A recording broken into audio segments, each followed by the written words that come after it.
How to deactivate a TikTok account. Hey guys, welcome back to the channel. If you'd like to deactivate your TikTok account, here is the process to do so.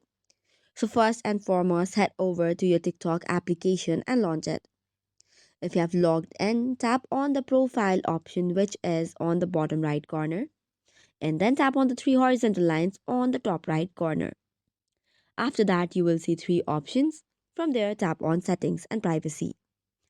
Now, tap on account section and then you will land to another page. You will see different options such as information, password, and passkey. Tap on the last option of deactivate or delete account.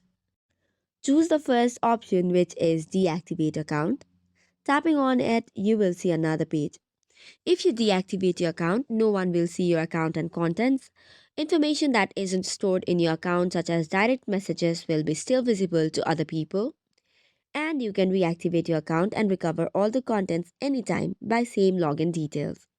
So tap on deactivate button if you are confirmed to deactivate, and then you'll have to provide in the code which is sent to your email address.